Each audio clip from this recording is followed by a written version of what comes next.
അമ്മയുടെ കടുത്ത ഭീഷണിക്ക് മുന്നിൽ അർജുനൊടുവിൽ കീഴടങ്ങേണ്ടി വന്നു. താൻ പ്രാണനായി കണ്ട ബാംഗ്ലൂർ നഗരത്തെയും തന്റെ അധോലോക സാമ്രാജ്യത്തെയും താൽക്കാലികമായി നിർത്തിവെച്ച് അവൻ നാട്ടിലേക്ക്, കണ്ണൂരിലേക്ക് വണ്ടി കയറി. മകന്റെ സമ്മതം കിട്ടിയതോടെ അമ്മയും കുടുംബക്കാരും കല്യാണത്തിനുള്ള ഒരുക്കങ്ങൾ അതിവേഗം പൂർത്തിയാക്കിയിരുന്നു. അമ്മ കണ്ടെത്തിയ പെൺകുട്ടി സ്നേഹ.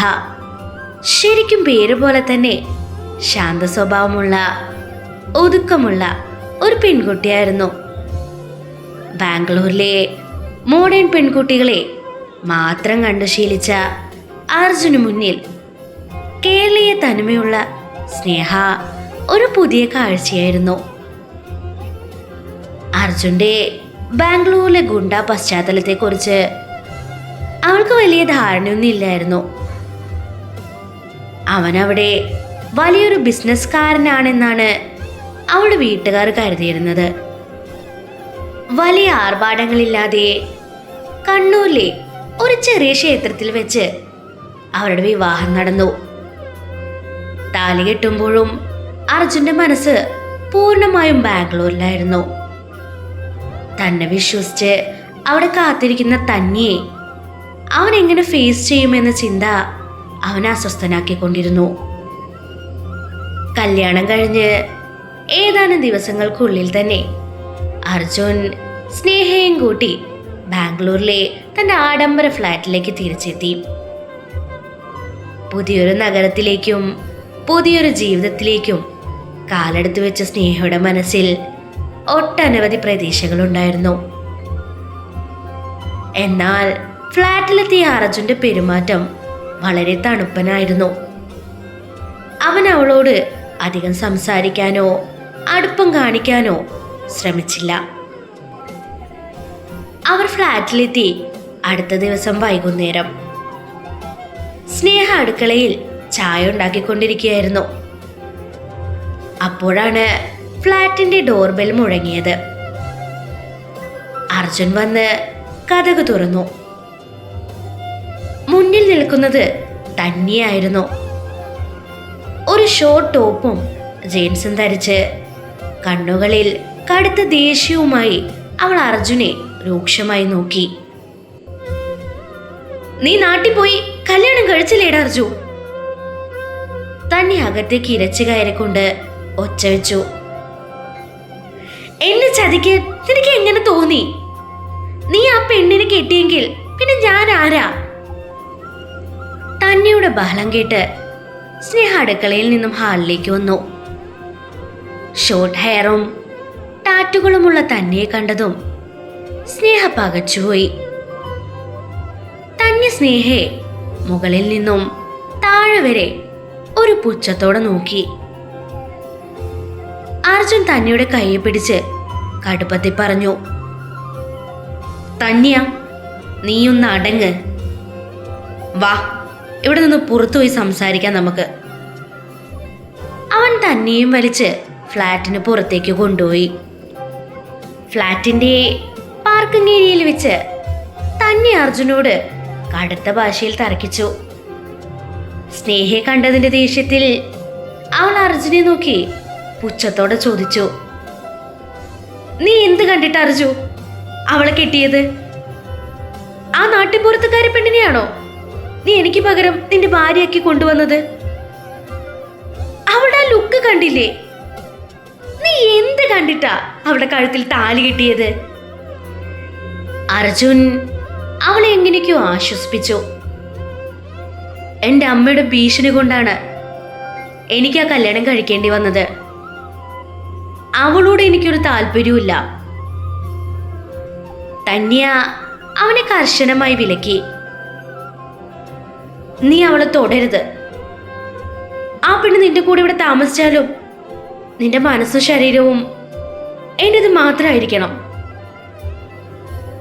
അത് സമ്മതിച്ചുകൊണ്ട് അർജുന അവളെ ആശ്വസിപ്പിച്ച് തിരിച്ചുവിട്ടു. ഫ്ലാറ്റിൽ തിരിച്ചെത്തിയ അർജുന്റെ നിയന്ത്രണം പൂർണ്ണമായി നഷ്ടപ്പെട്ടിരുന്നു. തന്നെയുടെ ചോദ്യങ്ങളും ദേഷ്യവും അവന്റെ ഉള്ളിൽ വലിയ ഭാരമായി മാറിയിരുന്നു. അവൻ ഹാളിൽ നിൽക്കുകയായിരുന്ന സ്നേഹയുടെ അടുത്തേക്ക് ചെന്ന് അതിക്രൂരമായി സംസാരിക്കാൻ തുടങ്ങി. എന്റെ ജീവിതം നശിപ്പിക്കാൻ വേണ്ടിയാണോ നീ ഇങ്ങോട്ടേക്ക് കയറി വന്നത്? അർജുൻ അവളുടെ തോളിൽ പിടിച്ച് കുലുക്കിക്കൊണ്ട് ആക്രോശിച്ചു. എന്റെ ജീവിതം നീ കാരണം തകർന്നു. നിന്നെ പോലുള്ള ഒരു നാടൻ പെണ്ണിനെ ആര് സ്നേഹിക്കാനാ? നിന്റെ ഈ മുഖവും ലുക്കും കണ്ട് ഞാൻ നിന്നെ പ്രണയിക്കുമെന്ന് നീ വിചാരിച്ചോ?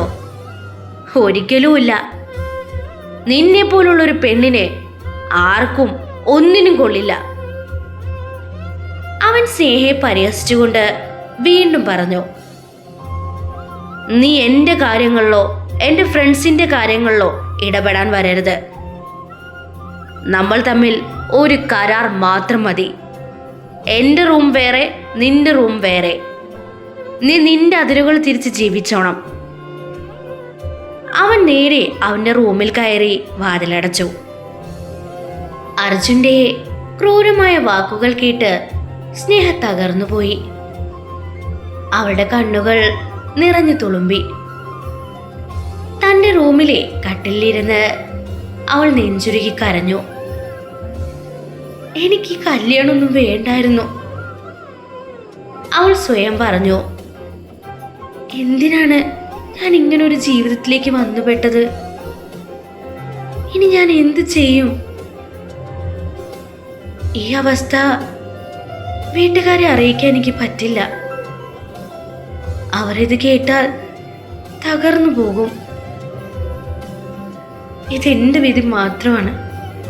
ഞാൻ തന്നെ ഇത് അനുഭവിച്ച് തീർക്കണം. അവൾ തന്റെ കണ്ണുനീർ തുടച്ചുകൊണ്ട് വിധിക്ക് കീഴടങ്ങി. അങ്ങനെ 2 ആഴ്ച കടന്നുപോയി. അവർ ഒരേ ഫ്ലാറ്റിൽ 2 അപരിചിതരെ പോലെയാണ് കഴിഞ്ഞിരുന്നത്. ഒരു ദിവസം രാത്രി അർജുൻ അവന്റെ കൂട്ടുകാരായ വിക്രമിനോടും സഞ്ജയോടൊപ്പം ഫ്ലാറ്റിന്റെ ഹാളിലിരുന്ന് മദ്യപിക്കുകയായിരുന്നു. അപ്പോഴാണ് അർജുന്റെ ഫോണിലേക്ക് ഒരു എമർജൻസി കോൾ വരുന്നത്.